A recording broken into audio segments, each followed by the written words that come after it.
alguien me quiere avisar a Mara, si estamos. No tengo datos.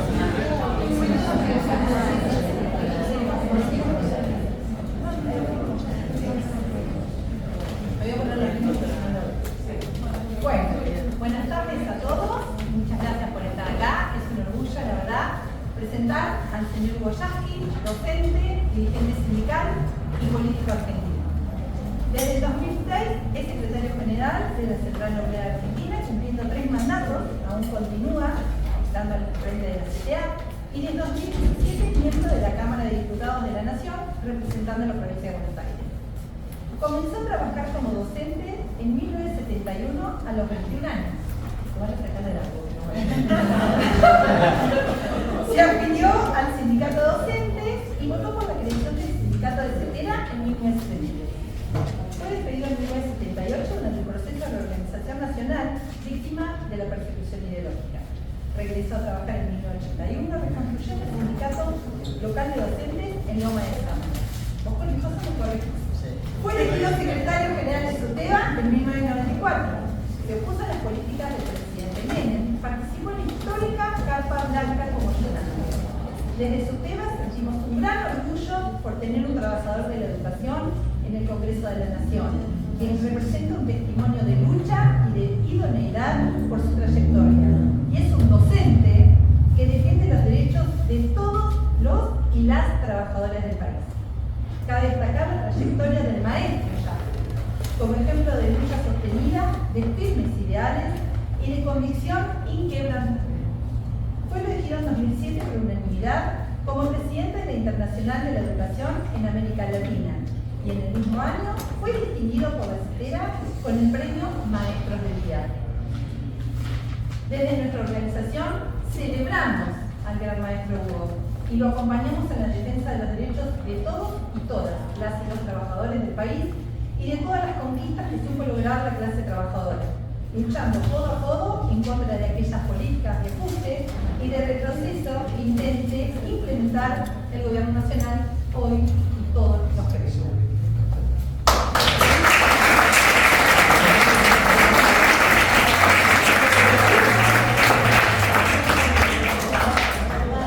Bueno, después de todo esto quisiera agradecer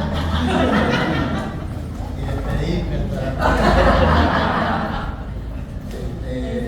agradecer a las autoridades de acá del instituto, a las inspectoras que están presentes, a las compañeras y compañeros del SUTEBA y de la CTA por la invitación y sobre todo a los estudiantes y las estudiantes que están acá en este encuentro que, digamos, me tiene a mí como viejo docente hace muchos años que formo parte de SUTEBA, que es la organización que agrupa a los docentes de la provincia de Buenos Aires, que forma parte de CETERA, la organización que agrupa a todos los docentes del país. Soy secretario general de la CTA, que es una central de trabajadores donde hay varios sindicatos nacionales que están formando parte de esta central. Ahí, por ejemplo, me acompañan 2 compañeros, uno Quique Rosito, vamos a pedirle a Quique que se pare así no.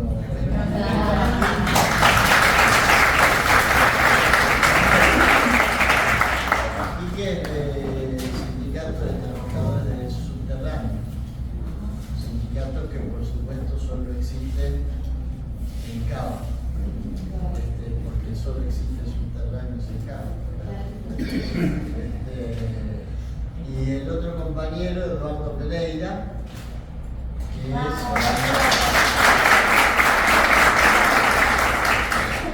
Con Eduardo tenemos una larga historia en común porque yo trabajaba en Villa Fiorito, bueno, también bien. Acá tenemos a la compañera Mónica. Trabajamos juntos. Mirá, somos tres maestros de la misma escuela. Con Mónica, parate, así te ven las compañeras.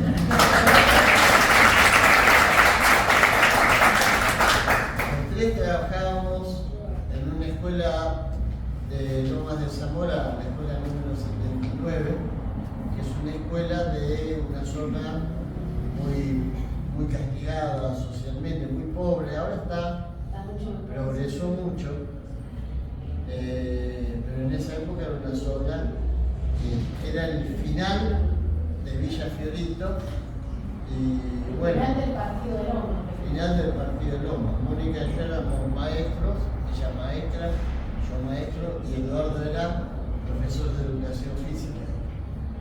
Así que el Suteba de Lomas de Zamora tuvo en esa escuela, diríamos, la nave madrina, ¿no? A partir de ahí se empezó a expandir esa organización.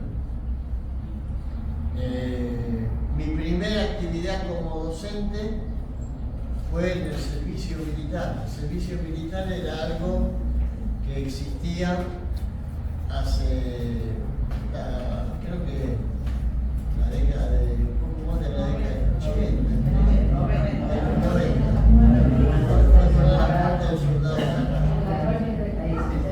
Ahí el servicio militar era un servicio obligatorio.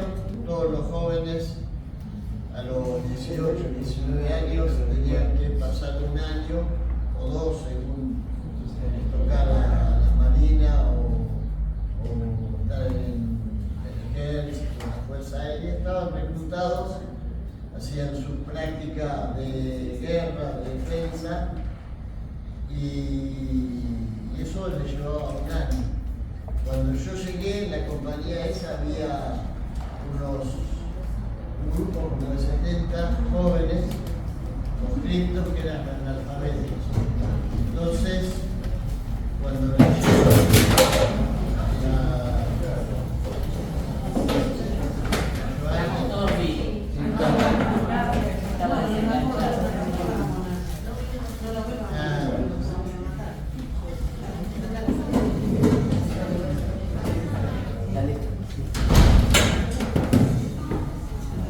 así que bueno, me pidieron que alfabetizara a ese grupo de 70 que fue, eran pibes de mi edad, éramos todos de la misma carrera.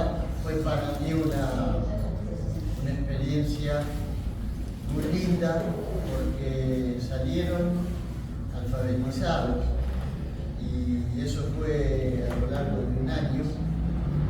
Y ahí empecé a trabajar como docente.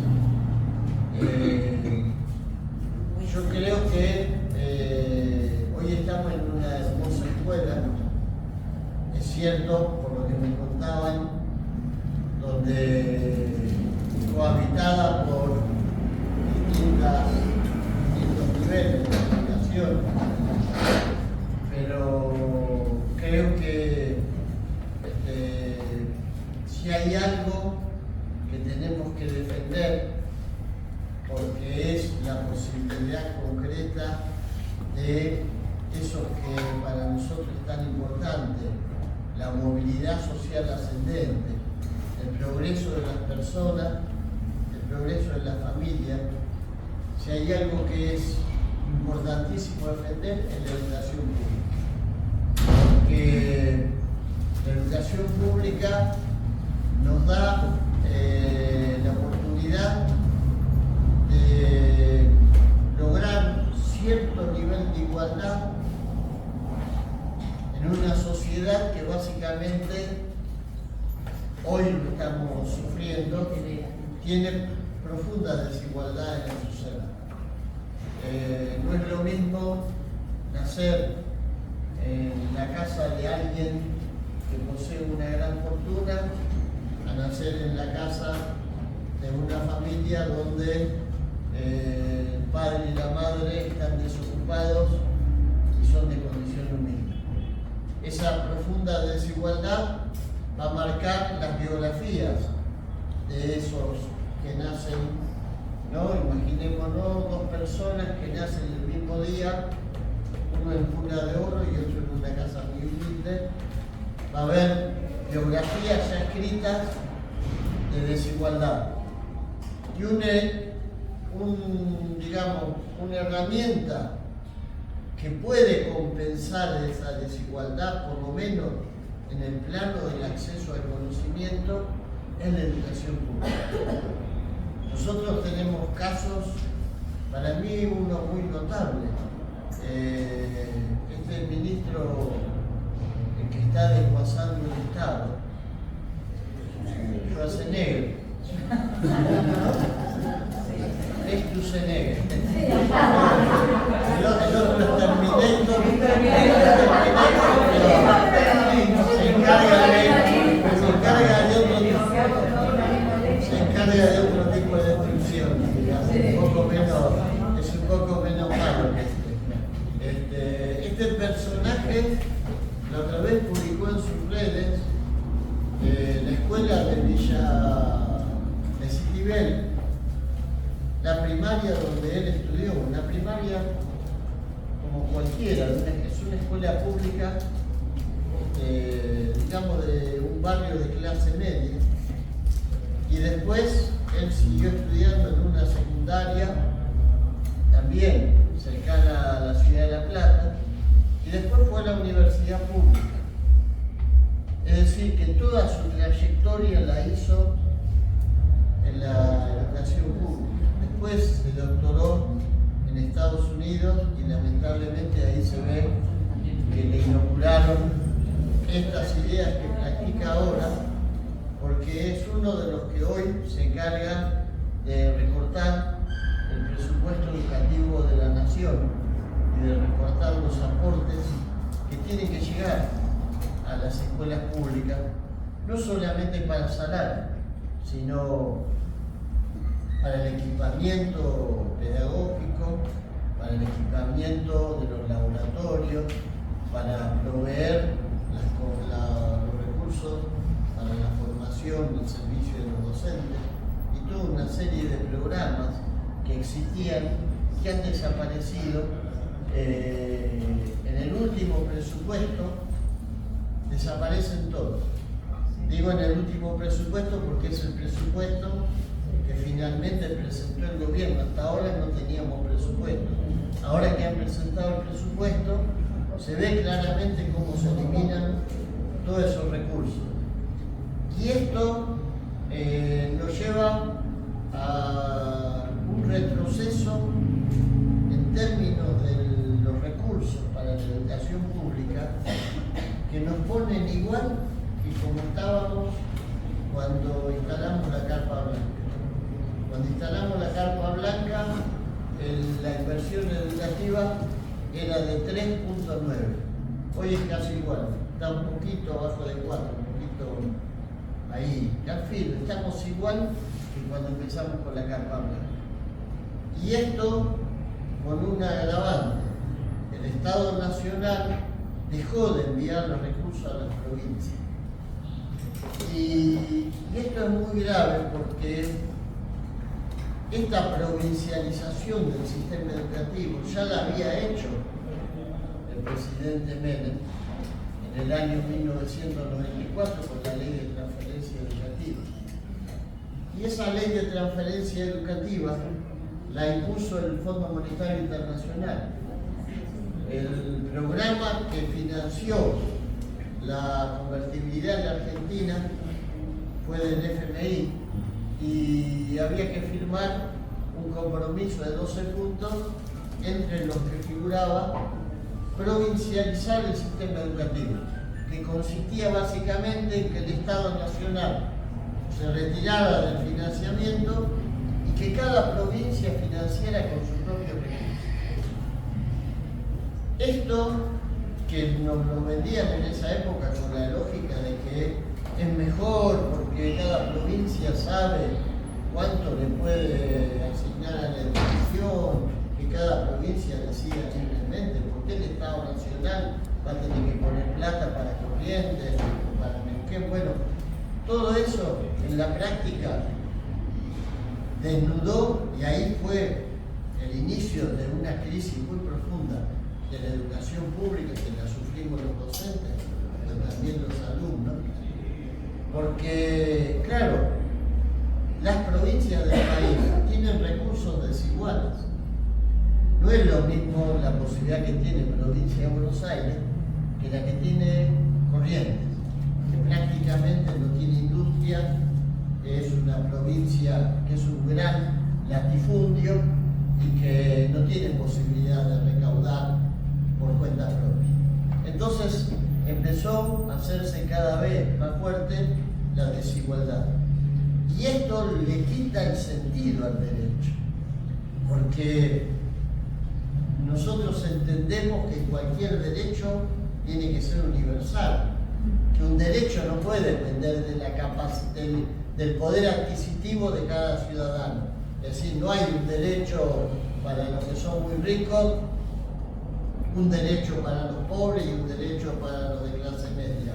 El derecho tiene que ser, así como todos somos iguales ante la ley, todos somos iguales como objeto de derecho en términos de educación y de salud. Bueno, esto en la práctica no se cumple.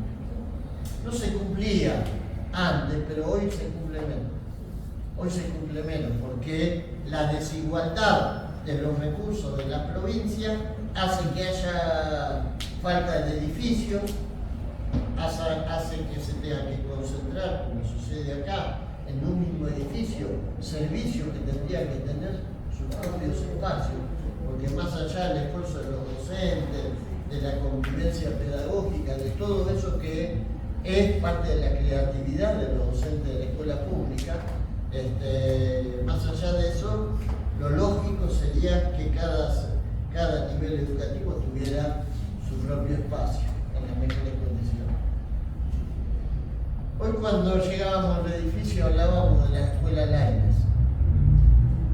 En la Argentina se lo reconoce de Sarmiento porque tuvo esa capacidad, aunque uno puede, acá hay jóvenes que seguramente habrán leído o van a leer Facundo, que es un libro escrito por Sarmiento que hay que leerlo porque describe un pensamiento de un sector del país que finalmente se impuso y hace una descripción del pueblo, de los caudillos, de los gauchos, que todavía hoy está presente. Hoy todavía se piensa con muchos prejuicios como los que pensaba Sarmiento. En otras cosas era un hombre genial. Es más, literariamente creo que es uno de los mejores libros de crónicas que hay. Es una fotografía de una Argentina y de un pensamiento de los sectores dominantes de la Argentina. Pero bueno, Sarmiento tuvo la enorme capacidad de pensar la ley 1420. La ley 1420 que instituía la escuela pública con una idea de igualdad, por eso el guardapolvo blanco. El guardapolvo blanco era para que más allá de la ropa que pudiera costearse cada familia, todos tuvieran en la escuela la misma condición, la de portar un guardapolvo blanco. Y Sarmiento pensó que la educación tenía que ser un motor para integrar una nación que él se imaginaba creciendo con el aporte de los inmigrantes, porque él pensaba que el criollo, el de piel marrón, lo veía como algo, alguien a quien de alguna manera no se le podía brindar mucha oportunidad. Confiaba más en los inmigrantes. Y así es que la Argentina tuvo un momento en el que llegaron muchos inmigrantes. Él hizo la ley 1420 pensando en que los hijos de los inmigrantes tenían que estar en una escuela y recibir educación para dejar de ser polaco, para dejar de ser ruso, para dejar de ser español o italiano y adquirir una identidad como parte de una nación. En eso fue muy importante lo que él hizo. Pero ¿qué pasa? La ley 1420 en realidad fue una ley que después que se aprobó, no era como un auto que no tenía batería, porque no se le habían asignado recursos. Entonces pasaron como 20 años, 30, 20 años, más de 20 años, y la ley 1420 había logrado, se habían construido algunas grandes escuelas, pero no había logrado el objetivo que tenía Sarmiento, que era que en todo el país la escuela pública empezase a hacer eso que él decía, hay que educar al soberano. Y ahí aparece un personaje en 1905, mucho menos famoso que Sarmiento, pero que yo creo que fue muy lúcido, que vio que la 1420 había quedado en un papel escrito y que entendió que si el Estado Nacional no se hacía cargo de pagar salarios de docentes y construir escuelas en todo el país, la ley 1420 iba a quedar en un hermoso papel escrito, pero nada que se concretara. Y en 1905, que era un senador, Lainez, establece que el Estado Nacional tiene que empezar a construir escuelas en todo el país y tiene que empezar a pagar los salarios de los docentes de esas escuelas. Y aparecen las escuelas laicas, que se diseminaron en todo el país, incluso en la provincia de Buenos Aires. Pero en algunas provincias, el sector más costoso de mantener, que es la escuela media, porque tiene un régimen distinto, más profesores, bueno, más complejidad, casi todas las escuelas medias eran las famosas escuelas nacionales. Por eso existían los docentes nacionales y los docentes provinciales. En la época que yo empecé a hacer sindicalismo, los primeros paros que hacíamos en las provincias, todos tenían, la primera demanda era equiparación del sueldo con los docentes nacionales, porque eran los que ganaban mejor. Es decir, la Argentina construyó su sistema de educación pública con el aporte del gobierno nacional, que hizo que pudiera haber escuelas secundarias en lugares donde nunca hubiesen existido, porque en esa provincia no había los recursos. Y esto fue así, fíjense ustedes, cómo hay coincidencia. La primera etapa de la eliminación de las escuelas Lainez, las primarias, es en el año 1978. José Alfredo Martínez de Oz, ese es el año que me dejaron cesar de a mí. Esto le explico a los jóvenes. La dictadura militar tuvo dos caminos para tratar de reprimir, de impedir que el gremio docente continuara las luchas que venía haciendo por mejora de salario, por defensa de la escuela pública. Un camino fue la eliminación física. Hubo 645 docentes desaparecidos durante la etapa de la dictadura que se inicia en 1976. El más importante de todos ellos fue el principal dirigente que tenía gremio docente, que era tucumano, un director de escuela de Montero, de Tucumán, que vivía en una casillita que tenía en el fondo del sindicato y que el mismo día del golpe fue acribillado a balazo, ahí en el fondo del sindicato, en la casilla, que era el compañero Isaura Dancillo, que fue secretario adjunto de Sendera. Hay un libro muy lindo para los estudiantes, lo recomiendo. Yo les voy a enviar unos 10 ejemplares para que tengan en la biblioteca.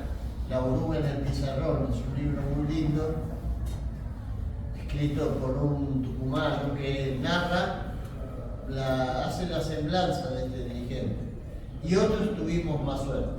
Éramos simplemente echados, se nos comunicaba con un telegrama que habíamos dejado de ser docentes, que fue mi caso. Y en el 78 le decía, José Alfredo Martínez de Oz da de baja las escuelas Lainez en el nivel primario. Yo, por ejemplo, hice la primaria en una escuela Laines en Ramos Mejía. O sea que estaban diseminadas. Ramos Mejía es La Matanza, provincia de Buenos Aires. Estaban diseminadas por todo el país.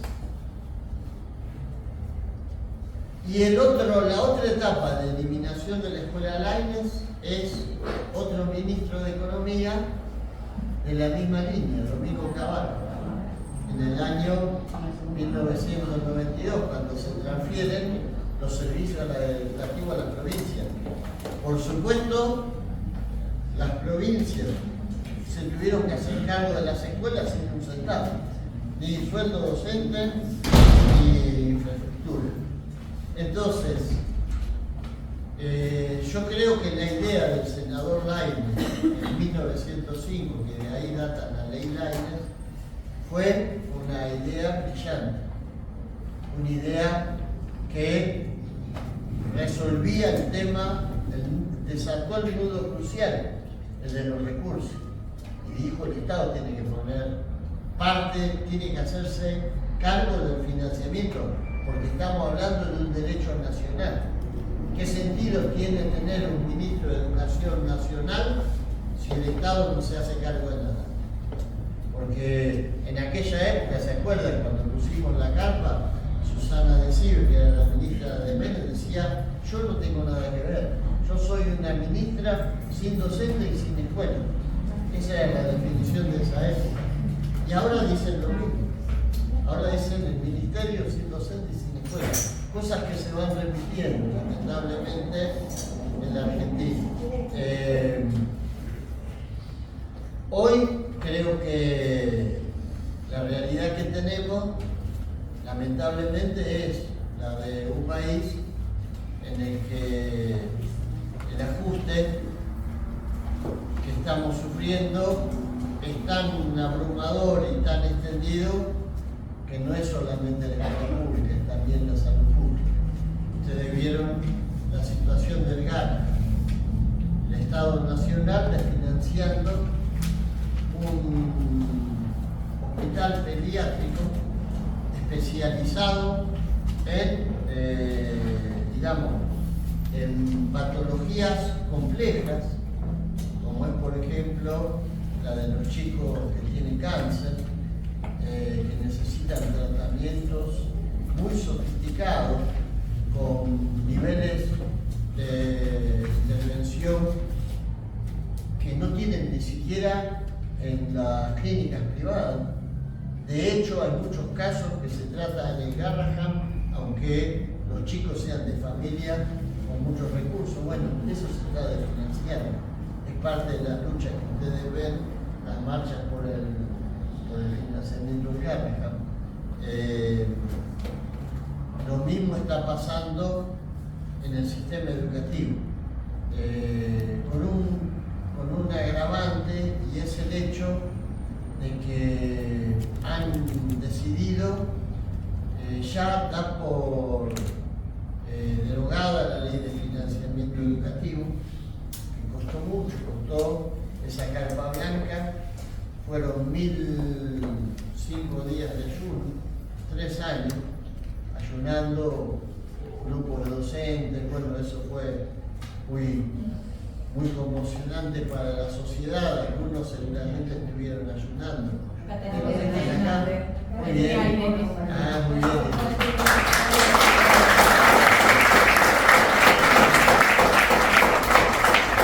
Ahora le vamos a pedir a Irene que cuente su experiencia. Pero bueno, para no ser desalentador, porque es verdad, es parte de los flujos y reflujos que tiene este país. De pronto hay periodos en los que avanzamos y logramos conformar un sistema educativo del que todavía podemos sentirnos orgullosos, porque el nivel de la universidad pública, de los institutos de formación, sigue siendo un nivel de excelencia, porque tenemos una educación pública que desde el inicial hasta la secundaria, con grandes tropiezos y grandes esfuerzos, va rindiendo el resultado que queremos, porque tenemos un pueblo que cuando los gobernantes salen, hablan del nivel de excelencia de la formación de la mano de obra en la Argentina. Logramos avanzar mucho con la educación técnica, con la ley que se aprobó con Néstor Kirchner.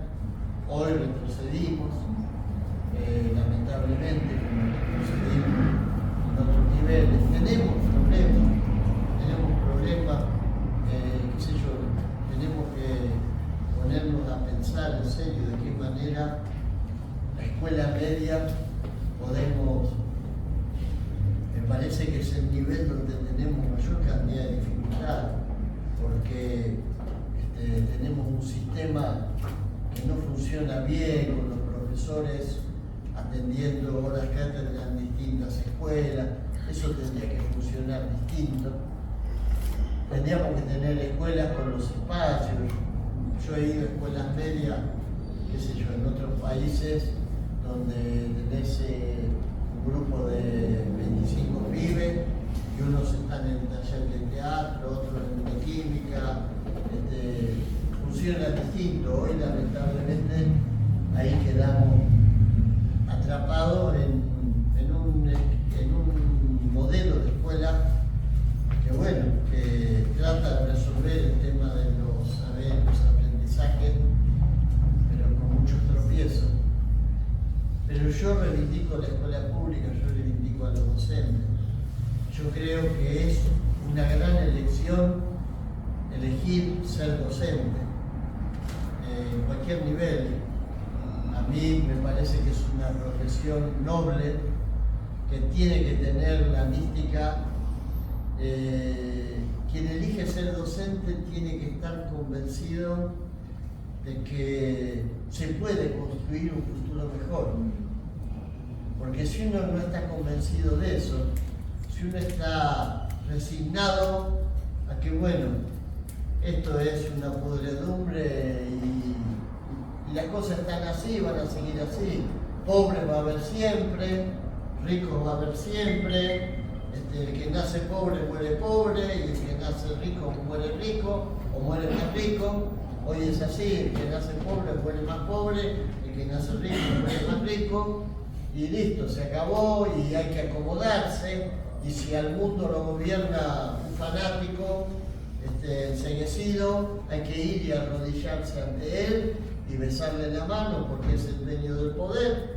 Un docente que piense todo eso y está jodido. Están más jodidos los alumnos todavía. ¿No?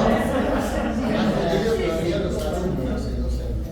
Porque no me imagino hablando, no sé, de la lucha y de los ideales de Belgrano y San Martín, alguien que está convencido de que hay que mostrarse ante los poderosos y tratar de ser nuevamente colonia. No me lo imagino. Ni me imagino un docente diciendo esto, que la barbaridad que han dicho ahora, de que el 12 de octubre es el día en que vino la cultura y todos los bestias que vivían en América. Nosotros ya eso hace rato que dejamos de enseñarlo así. Pero bueno, si uno cree que la vida de nuestros alumnos merece ser mejor, si uno cree que los derechos humanos se tienen que respetar, si uno cree que ser anciano no es una especie de disvalor y que es un viejo meado y que sobreviva como puede, sino que se haga cargo de la familia, si uno cree que las cosas hay que pelear para que sean más justas, entonces tiene lo mejor para ser docente. Después lo otro lo vamos a ir aprendiendo, pero hay que tener esa llama, cierta rebeldía. Nosotros vamos a la escuela y le decimos a nuestros chicos: no tienen que competir entre ustedes. E inventamos cosas para que se pueda construir colectivamente. Para los señores del mercado, somos malos docentes, porque hay que enseñar a competir. Y si no enseñamos a competir y a pelear en la selva del mercado, unos contra otros, para escalar en lo social, metiéndole la pierna en la cabeza que tenés abajo, entonces sos un mal docente. Esto hoy está en discusión. Yo soy diputado. Las barbaridades que dicen la mayoría de los diputados, no sé si ustedes han tenido oportunidad de escucharlas, lamentablemente yo estoy obligado a escucharlas porque tienen las sesiones y lo tengo que hacer. Pero las barbaridades que dicen de la crisis terminal de la escuela pública, de que en la escuela pública son todos analfabetos, de que hay que hacer planes de alfabetización para ir a buscar a los analfabetos en la escuela pública, de que las docentes por su condición cultural, porque son docentes que vienen de las clases bajas y eligen una carrera corta con salida laboral, tienen menos instrumentos culturales que los alumnos que vienen de los hogares pudientes. Las barbaridades que dicen como si supieran algo de educación, todas intentan construir la idea de que, bueno, la escuela pública argentina está en la bancarrota. Lo mejor que se puede hacer es tratar como un barco que se hunde, vayan a los botes y busquen la privada. Agarren los botes, salgan como puedan y váyanse a la privada. Y lo que queda va a ser un reservorio para los más pobres, que pobrecitos tendrán los maestros de la escuela pública. Como además si los maestros de la escuela pública no fueran los mismos que los de la escuela privada, pues salen de la pública y van corriendo a la privada. Pero bueno, entonces yo creo que tenemos mucho para hacer, tengo mucha confianza en el futuro y tengo mucha confianza en que vamos a hacer que la escuela pública en Argentina, con esas cosas que tiene, porque ser un país que tiene universidades públicas del nivel que nosotros tenemos es algo que nos envidian en otras partes del mundo. Tanto es así que nosotros tenemos estudiantes de Colombia, de Chile, de muchos países cercanos al nuestro. Creo que la excepción es Uruguay, pero de muchos países vienen a estudiar en la Argentina. Carreras que no se podrían estudiar, por ejemplo, medicina es muy cara en cualquier parte del mundo. Tanto que hoy hay un problema con la formación de los médicos en otros países, precisamente, y nosotros acá tenemos universidades de excelencia. Y termino con esto. Estamos peleando por el financiamiento de la universidad, pero lograr el financiamiento para la universidad y no resolver el financiamiento de la escuela inicial,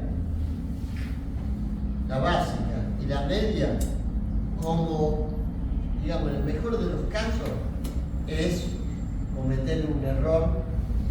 Es como querer construir la escalera lujosa del tercer piso y no construir la escalera del primer y del segundo. Es decir, cuando vino acá la ministra, el viceministro de Finlandia, todos estos que dicen que la escuela pública es un desastre, que fueron a escuchar, porque Finlandia en ese momento tenía los mejores resultados de la prueba PISA, y entonces fueron todos a escuchar.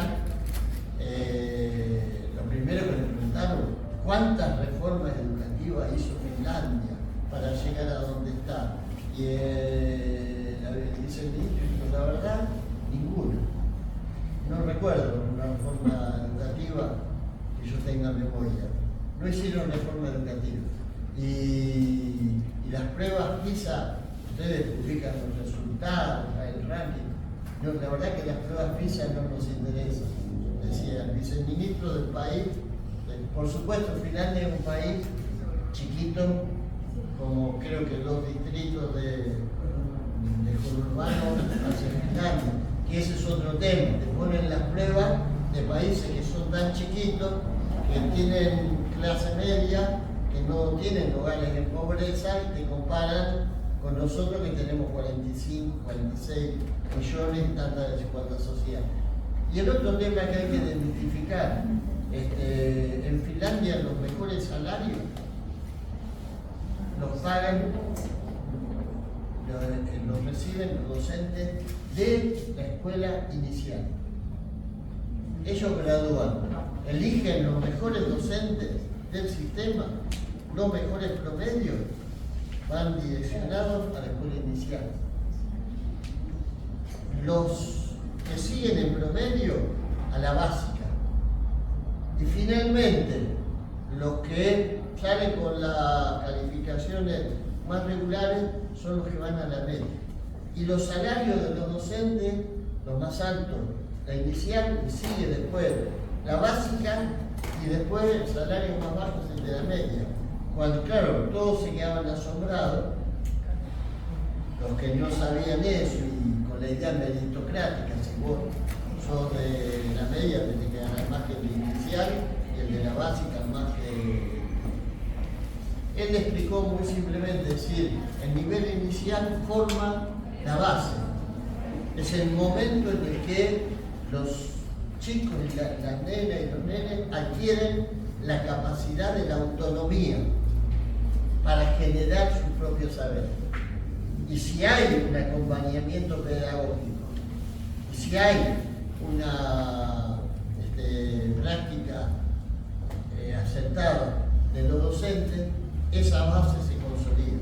Después se trabaja más en la básica y finalmente en la media los chicos tienen que tener un acompañamiento de los profesores que tienen que construir saber. Yo creo que son cosas que nosotros, cuando tengamos tiempo de hacerlo, porque ahora tenemos las urgencias, tenemos que empezar a discutir. Pero, por ejemplo, el gobernador Axel Kicillof está haciendo algo muy interesante, porque es otro fenómeno que tenemos que empezar a ver, el tema de cómo se redujo la natalidad dramáticamente. Tanto es así que en Cava, que es la población más vieja del país, está en Cava,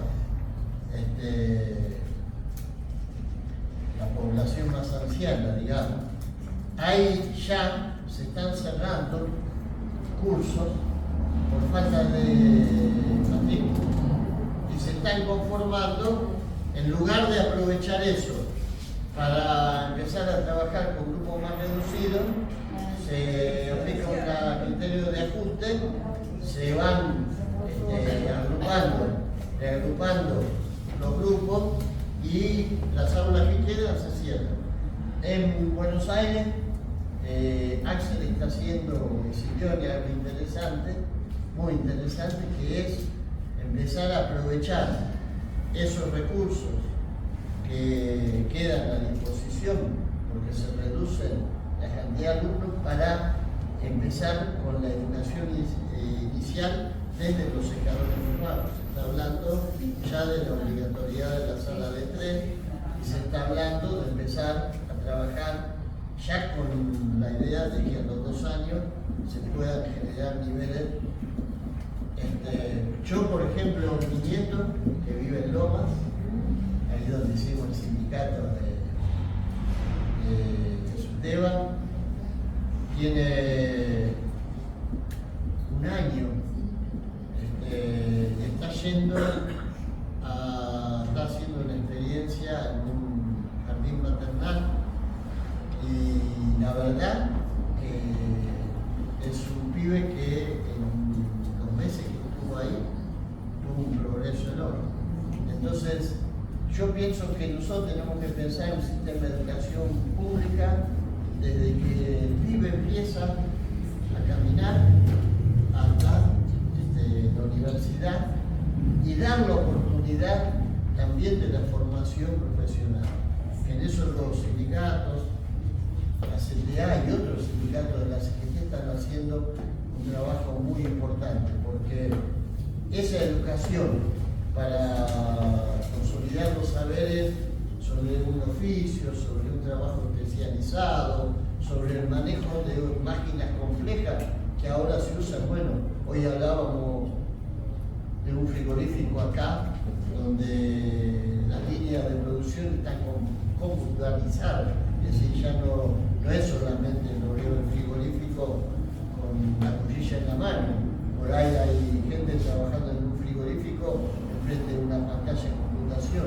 Esos saberes que son complejos y que no tenemos la oportunidad de que esa gente vuelva a empezar en un sistema de educación formal, los tienen que cubrir también, digamos, tenemos que certificar conocimientos de otro tipo de servicios, como pueden ser la educación, la formación profesional, y que se tienen que complementar con el sistema formal. Bueno, yo dejo acá para no aburrir más. Y bueno, un gusto, y si hay algún comentario, me gustaría que la compañera que fue ayudante, como estamos con los alumnos. Muy bien.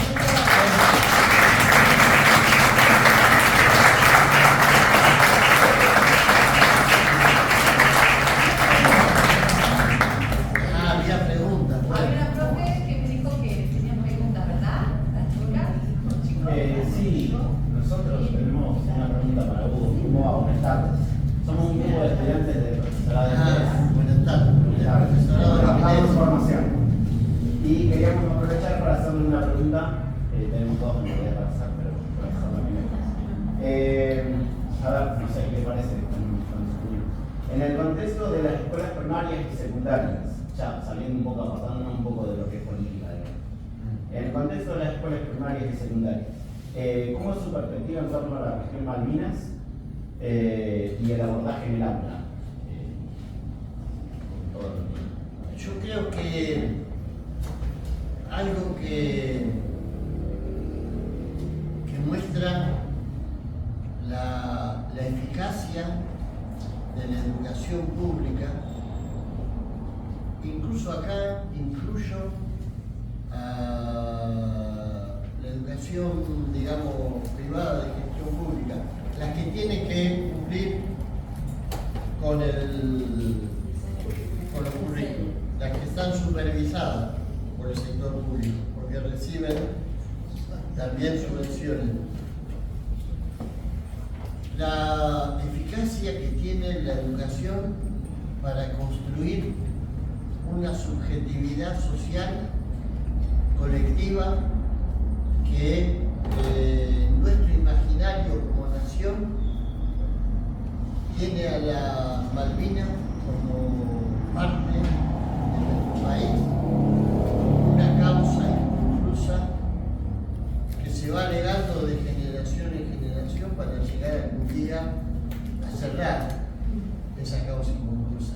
Porque es increíble cómo eso muestra la capacidad que tiene el sistema educativo, porque si hay un tema en el que no hay diferencias, ni hay, bueno, salvo alguna declaración que vi de una diputada que me pareció una aberración, que dice que bueno, que las Malvinas nunca fueron Argentina, que no dejemos de perder el tiempo con eso. Pero se ha construido un imaginario colectivo que no fue producto de la generación espontánea, fue producto de la escuela pública. Yo creo que nosotros tenemos que ser capaces de seguir sosteniendo y como docentes de seguir pugnando para que ese contenido que tiene que ver con la construcción de nuestra identidad, que tiene que ver con la construcción de nuestra idea de nación, que muchos países, porque hay muchos que alaban a los Estados Unidos, si hay un país que es profundamente nacionalista, es Estados Unidos de Norteamérica. Ustedes ven una serie de Estados Unidos y por todos lados aparece la bandera de Estados Unidos. Y el 4 de julio en Estados Unidos, que es el Día de la Independencia, es una fiesta popular. A mí me tocó estar, que se hace en las calles, la gente sale, los barrios ponen hacen como una especie de, como una mesa larga donde cada uno lleva lo que cocinó en la casa y se comparten. Y yo pienso que nosotros lo que pudimos construir realmente como concepto de nación, arraigado en el corazón de todo nuestro pueblo, generación tras generación en Malvinas. Y me parece que hay que seguir en ese camino. No sé si va en ese sentido la cosa. Sí, va en ese sentido de preguntar la patria en nuestro trabajo. Bueno, qué bueno. Dos preguntas. La segunda pregunta, buenas tardes. La segunda pregunta que queríamos hacer desde el espacio de la práctica docente de segundo año es con respecto a tu trayectoria como referente sindical. ¿Cuál ha sido la situación de más conflicto en la que te ha tocado participar o en la que se han visto envueltos y cómo ha sido la resolución de esa situación de conflicto? Ay, qué difícil.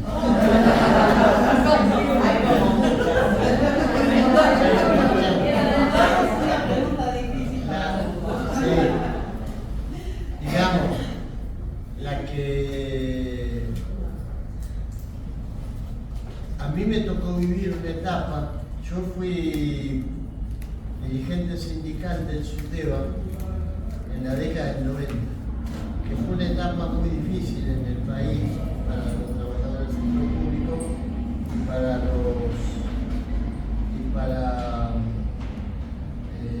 los docentes más en la provincia. Una época bastante dura. Vimos momentos de conflicto que de pronto nos llevaron a construir escenarios que eran impensados porque en un momento la huelga de los docentes se hizo tan reiterada que ya no producía ningún efecto. El único efecto que producía era que los padres se enemistaran con nosotros y encima la escuela privada, como ahí los docentes eran presionados, casi siempre trabajaba, la pública no. Entonces ideamos otras formas de lucha para empezar el conflicto sin enfrentarnos con la sociedad.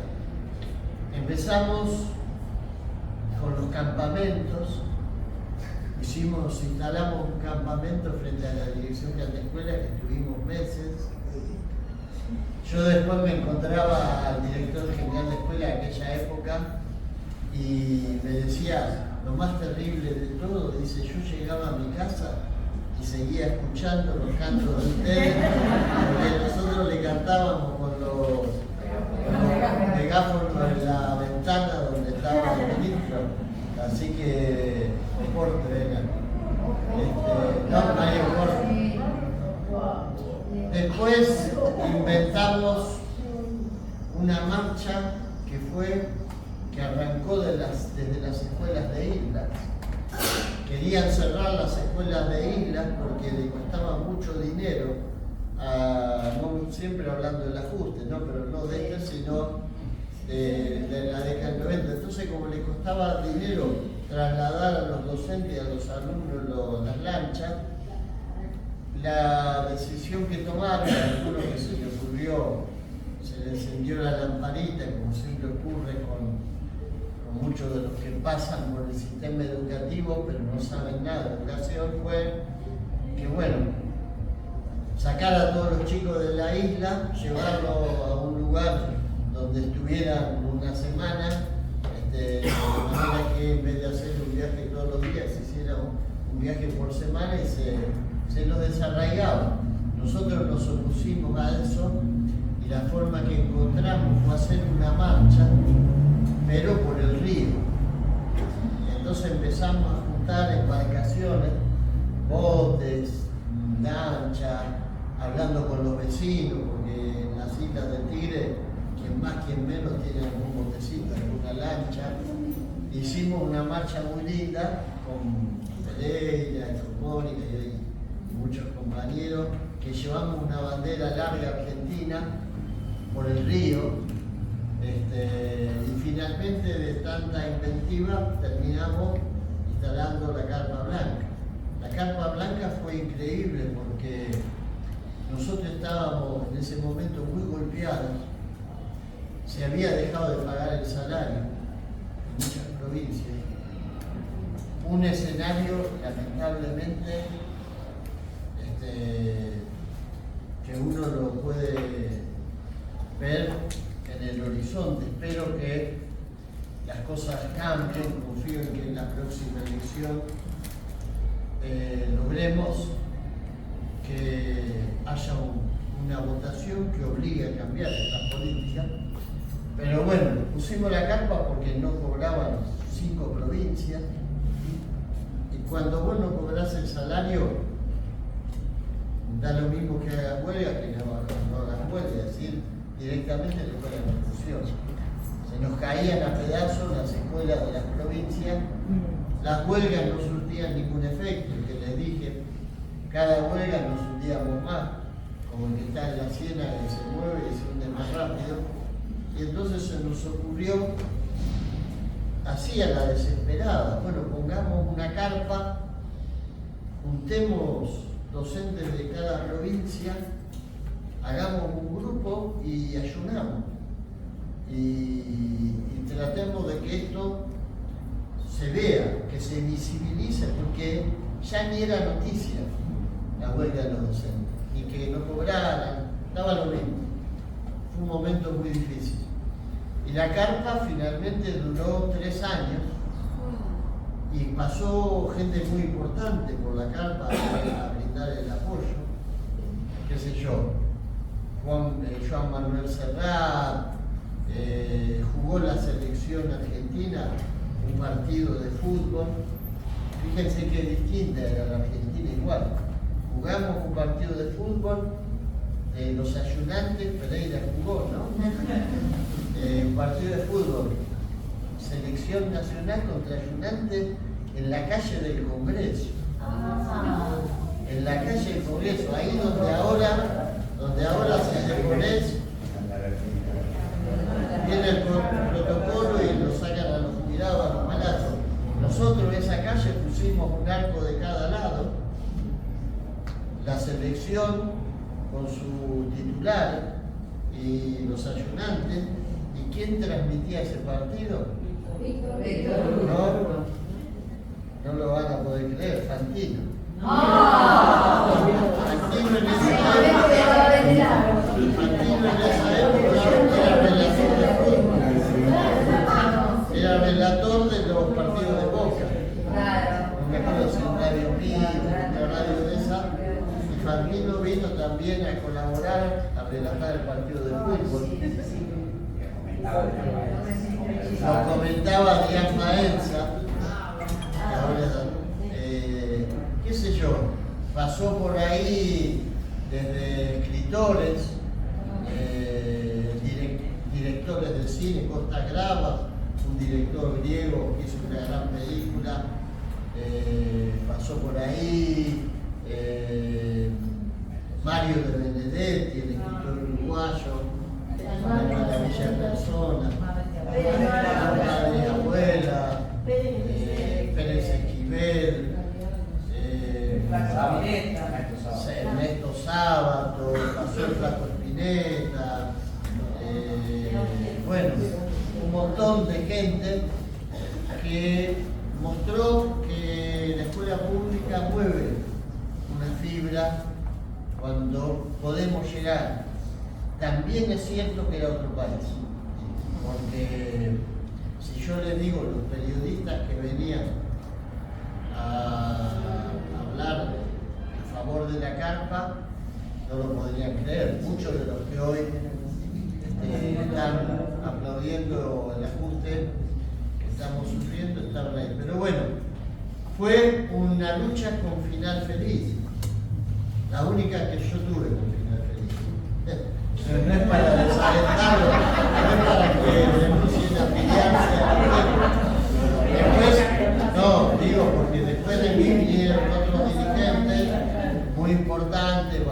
él y otros que lograron muchas cosas que yo no pude lograr. Yo nunca pude lograr estar en una paritaria docente. Hoy es algo más o menos normal. En la provincia de Buenos Aires, por supuesto, no a nivel nacional. Claro, como sindicalista, después hubo muchos logros y bueno, llegaron después, porque continuaron las luchas. Pero el que yo viví con un final feliz fue ese, y el que en mi experiencia sindical, cuando a mí me dejaron cesante, fui a trabajar en una fábrica. Como era la época de los militares, en 1980, yo entré con la consigna de que no tenía que decir que era maestro, porque en ese momento podía verse sospechoso que alguien que fuera maestro trabajara en una fábrica. Era, de todas formas, era un trabajo donde me pagaban mejor que de maestro. Era control de calidad de la empresa, que en ese momento era una empresa del Estado, que fabricaba los tubos para gas, para los gasoductos. En ese momento en América Latina había dos empresas que fabricaban esos tubos grandes, ¿vieron? Los de los gasoductos. Una era canadiense y la otra era empresa del Estado, CIA, del grupo SIAM. Esta era Sociedad de Industria Argentina, Tubos, CIA. Y la otra era Sociedad de Industria Argentina Mecánica, que era de las heladeras, los motores de los hospitales. Yo trabajé en CIA y esa empresa fue privatizada por los militares. Se la quedó Pablo Roca. Ahora es Techín. Ahora es Techín. Fíjense ustedes, cuando esta gente dice, despotrica porque un pobre recibe una bolsita con algún alimento y dicen, ¿por qué el Estado le tiene que dar? A ellos le dieron la empresa CIA. Y en el momento que anuncian la privatización de la empresa, un grupo intentamos hacer una huelga para impedirlo. Eran los 80, estaban los milicos. Bueno, terminamos varios, 8 de los 7 despedidos de los que intentamos organizar eso. Y esa fue, sí. Claro,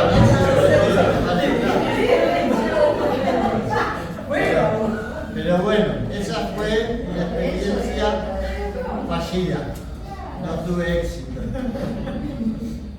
tu gestión, ¿no? Compraron la isla de... donde tenemos ahora. Eso, por favor, contá eso, porque En esa, cuando terminamos cuando nos pagan el incentivo docente, que nos pagan muchos meses de incentivo docente todos juntos, pues los maestros vieron en la mano algo que era un logro de la lucha. Pero también lo que vieron fue, creo que eran 6 u 8 incentivos todos juntos, y vieron el descuento sindical de 8 incentivos.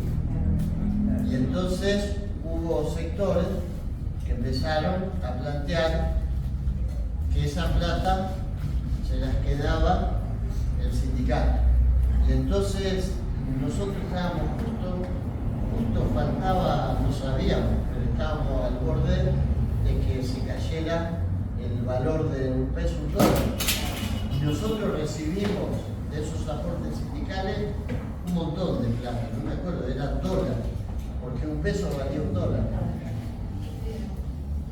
Y entonces nos reunimos con los compañeros del SUTEBA y dijimos, bueno, toda esta plata, así como la recibimos, compremos algo que todos los maestros de la provincia lo vean, lo puedan usar, lo puedan disfrutar, y quede claro que lo que se logró con la lucha vuelve para el sindicato.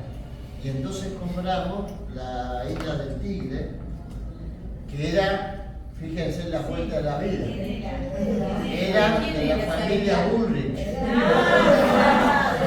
Y un día vino Patricia Ulrich al recreo del Tigre y contó que ella iba de la mano de su abuelo a esa persona que es la que habla de usar.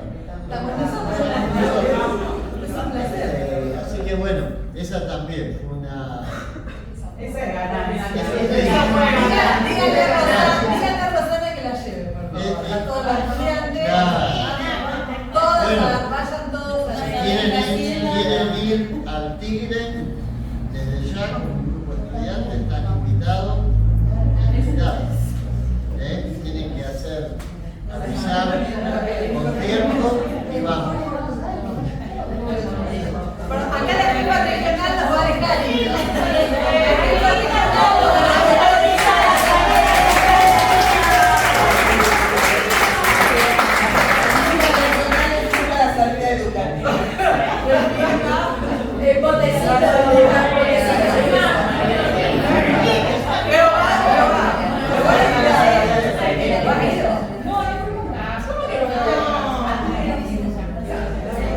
Yo voy a ofrecer algo. Fui a Buenos Aires, le voy a pedir a Marina almorzar, porque además cocina como mi Dios.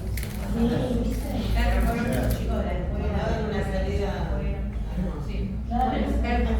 ¿Hay alguna otra pregunta? Bueno, les No, agradezco. nos queda que vos dijiste, acá ¿Qué? tenemos a los profesores de a ver, yo fui alumna de... Si estoy sentada acá, es por Irene. Aparte de los compañeros.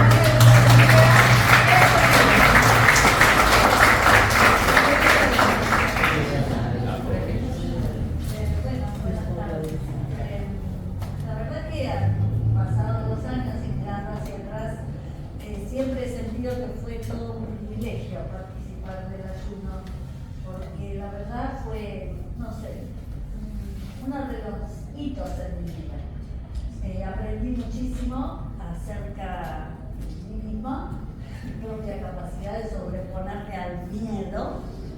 Imagínense, yo soy sobreviviente de la dictadura. Digo que soy sobreviviente porque en esa época yo era muy joven, era docente y era profesora de filosofía.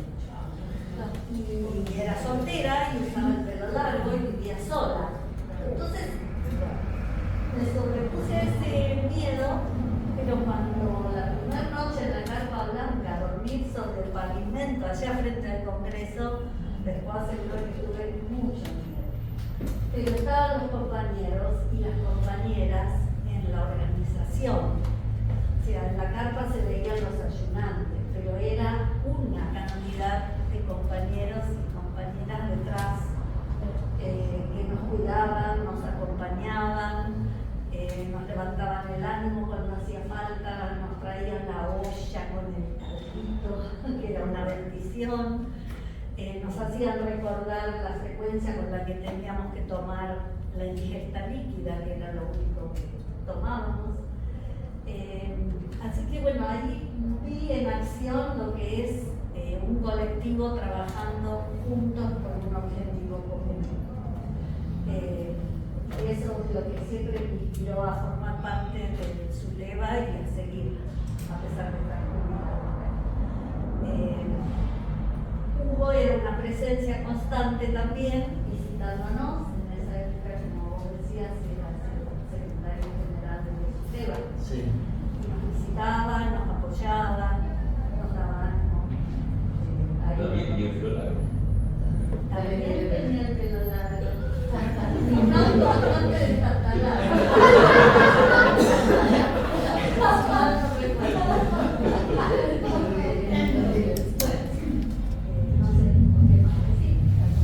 Por ahí, porque muchos jóvenes comentan cuántas otras cosas se fusionaban, que me lo has contado muchas veces, Sí. dentro de la carpa. ¿Qué significaba la carpa para el resto de los Sí, eso fue muy impactante. Gracias, Marcelo, por recordármelo. Era un momento de mucha disgregación social, creo que bastante similar a lo que estamos transitando. Y todos los días se nos acercaban jubilados pidiendo ayuda para conseguir medicamentos o personas con algún problema de salud mental pidiéndonos ayuda a dónde recurrir, cómo. personas con HIV pidiendo ayuda,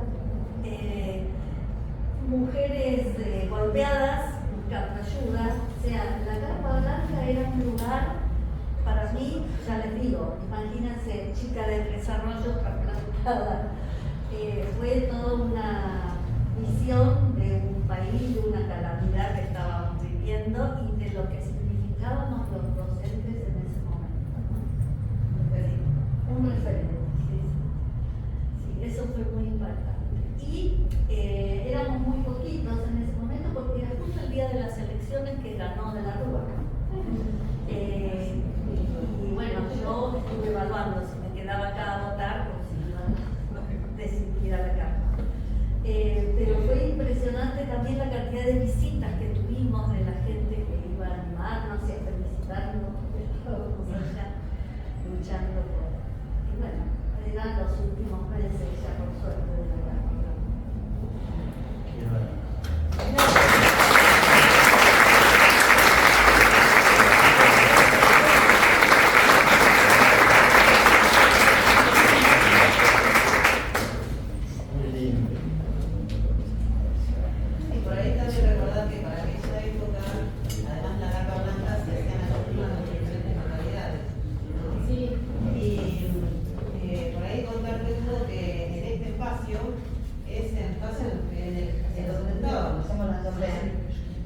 que hacíamos las asambleas, que nos dábamos apoyo entre nosotros, porque también estábamos necesitados, ¿no? Y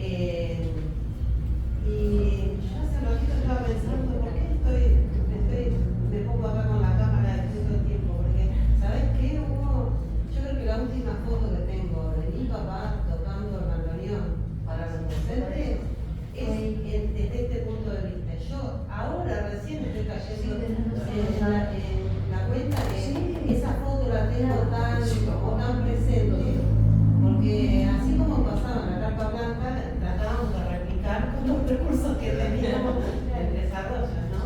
Así que, bueno, es algo que por ahí quizás los estudiantes no conocen, pero siempre decimos que de no haber sido por toda esta lucha, muchas veces dicen los estudiantes, bueno, y al final, ¿para qué sirvió? ¿Y para qué sirvió? Para no ser peor.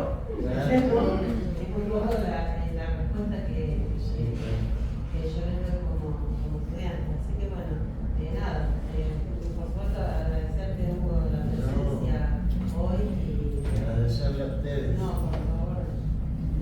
Bueno, y demás está decirles que Hugo ahora va a ir con todos nosotros y están todos invitados, porque seguramente van a ser otras cosas las que surjan, en el sindicato de fideros, en Suipacha 129, así que si nos quieren acompañar vamos a estar gustosos para seguir escuchando a Hugo desde por ahí otro lugar.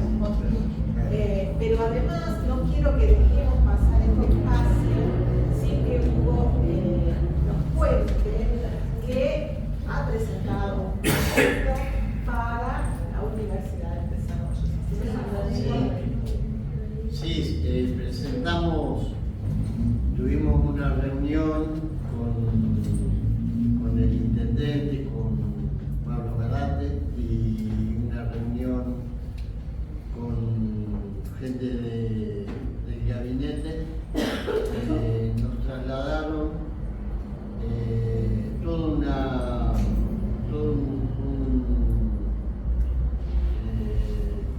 un pedido, sino que ellos tenían un proyecto que era poder instalar en Tres Arroyos una universidad nacional, pero que fuera una especie de núcleo regional. Ahí en el proyecto que presentamos se describe todas las ciudades que estarían formando parte de este proyecto. La idea es una universidad nacional que, además de desarrollar carreras que tienen que ver con la particularidad de la región, se articule con otras universidades que están funcionando en la provincia para poder consolidar un esquema de formación que brinde distinta alternativa a los estudiantes de la zona. Y esto lo acompañaron, ayer lo presentamos, lo acompañaron 15 diputados, lo acompañó Blanca Osuna, presidenta de la Comisión de Educación, Dania Tavera, que es una diputada del radicalismo, que está también en la Comisión de Educación, y después una cantidad muy grande de diputados y diputadas, o sea que va a ser un proyecto que va a tener fuerza, y espero que si nos va bien en la elección tengamos la cantidad de diputados. Si logramos tener 6 diputados más, tenemos el número como para poder aprobar, y espero que en la elección el resultado haga posible avanzar con este proyecto. Gracias. Buenísimo. Bueno.